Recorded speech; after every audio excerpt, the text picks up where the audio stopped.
फिलहाल पुलिस किस तरह से कार्रवाई कर रही है और जो तस्वीरें सामने आई उसमें साफ दिख रहा है कि कैसे एक समुदाय विशेष के लोग इकट्ठा हो गए और वो आपत्तिजनक नारेबाजी से भी बाज नहीं आ रहे। देखिए, ये तब हुआ जब पुलिस ने आरोपियों को हिरासत में ले लिया था। 4 आरोपी थे, एक आरोपी हिरासत में ले लिया गया था और 3 को राउंड अप किया गया था। उस मामले में जो मुआब था, जो भीड़ थी, उसने ये मांग करनी शुरू कर दी कि इनको हमारे हवाले कर दो, हम इनको देख लेंगे। तो इस पर जब पुलिस ने इनकार किया और कानूनी प्रावधान का हवाला दिया, तब ये हंगामा होने लगा और तब इस तरह के जो छोटे नेता है या गिरे हुए मानसिक स्तर के कुछ नेता है, वो इस तरह की भाषा का प्रयोग करने लगे जिससे मुआब के अंदर एक तरह की अराजकता आने लगी। इस पर जो वहां के टीआई थे कोतवाली थाने के, उन्होंने आपत्ति जताई और फौरन उस भीड़ को तितर बितर ही नहीं किया, बल्कि उस शख्स को भी उसके खिलाफ भी एफआईआर दर्ज की और इस पूरे मामले में 40 लोगों के खिलाफ एफआईआर भी दर्ज की गई है। लेकिन सस्ती लोकप्रियता पाने के लिए इस तरह के बयान कुछ नेता दे देते हैं जो इसका भविष्य क्या होगा ये नहीं सोचते और जो उन्माद है वो उत्पन्न हो जाता है। हमने लगातार इस तरह की तस्वीरें देखी है देश के अलग अलग हिस्सों की। ये ताजी तस्वीर दमोह की है जहां पर सस्ती लोकप्रियता के लिए इस तरह का बयान दिया जाता है। हालांकि पुलिस अब कार्रवाई कर रही है 40 लोगों के खिलाफ। ये तस्वीरें जो सामने आ रही है उसमें ये तो पता चल जाता है कि ये ग्राहक और दुकानदार के बीच का विवाद था जो कि पूरी तरह से सांप्रदायिक रंग दे दिया गया है। मकरंद, एक बार फिर से आपका रुख करें, एक बार फिर से अपने दर्शकों को दिखा देते हैं वो सबसे ताजा तस्वीर जो दमोह कांड से जुड़ी हुई है। वहां पर आप देखें कि कैसे विवादित नारे लगाए गए और फिर पुलिस से भी वहां पर लोगों की झड़प हो रही है।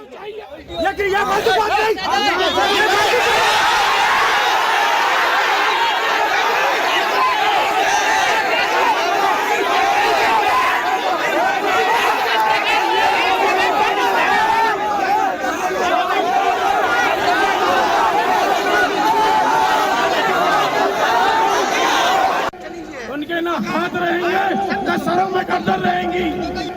उनके ना हाथ रहेंगे न सरों में गर्दन रहेंगी।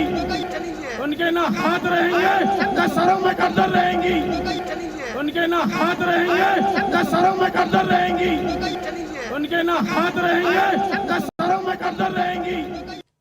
तो यहाँ पर आप देख रहे हैं कि कैसे आपत्तिजनक नारे लगाए जा रहे हैं और जाहिर बात है आप समझ सकते हैं कि अगर भीड़ एक पक्ष के लिए इकट्ठा है तो ये नारेबाजी वो किस पक्ष के लिए कर रही होगी। लेकिन मकरंद, सवाल ये है कि क्या कुछ लोग इंतजार में बैठे हैं क्या कि मौका मिले और उसको इस तरीके से सुलगा दिया जाए, उसे इस तरीके से सांप्रदायिक रंग दे दिया जाए? क्योंकि अगर दमोह के इस मामले की बात करें तो ये मामला बहुत छोटा है। एक ग्राहक की अपने दुकानदार से किसी बात को लेकर लड़ाई हो गई, लेकिन उसे किस तरह से सांप्रदायिक रंग दे दिया गया वो तस्वीरें बता रही हैं। देखिए, कुछ लोग अपनी भड़ास निकालने के लिए या फिर कहा जाए कि व्यक्तिगत जो लड़ाई है उसको पूरा करने के लिए उसे सांप्रदायिक रंग दे देते हैं। ये एक महज विवाद था एक ग्राहक और कुछ उसके कस्टमर्स के बीच का। आरोप ये था कि जो लोग मारपीट करने आए थे वो शराब पी करके आए थे और उसके मामले में एफआईआर दर्ज भी की गई। बाकायदा मारपीट की 4 लोगों के खिलाफ नामजद एफआईआर दर्ज की गई।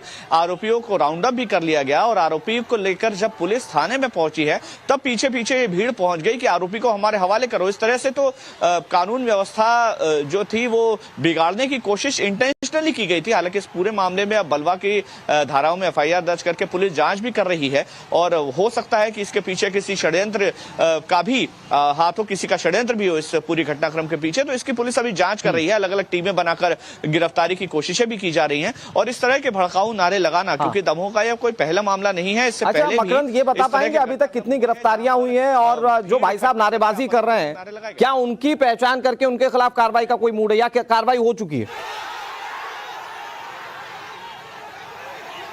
देखिए, कार्रवाई लगातार चल रही है, आरोपियों को राउंड अप किया जा रहा है। जो शख्स नारे लगाता वो नजर आ रहा है।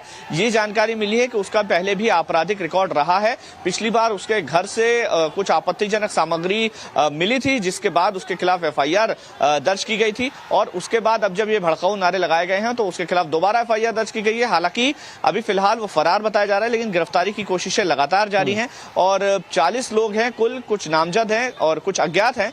जो मीडिया के फुटेज हैं और जो पुलिस वहां पर फुटेज बना रही थी उस आधार पर आरोपियों की पहचान की जा रही है और उसके बाद एक एक करके कार्रवाई बड़ी और कड़ी होनी चाहिए, वो कोई भी पक्ष क्यों ना हो मकरंद, क्योंकि समाज में इस तरह से वैमनस्यता नहीं फैलाई जा सकती, किसी को सरेआम मारने की धमकी नहीं दी जा सकती। शुक्रिया आपका हमारे साथ जुड़ने के लिए और तमाम जानकारी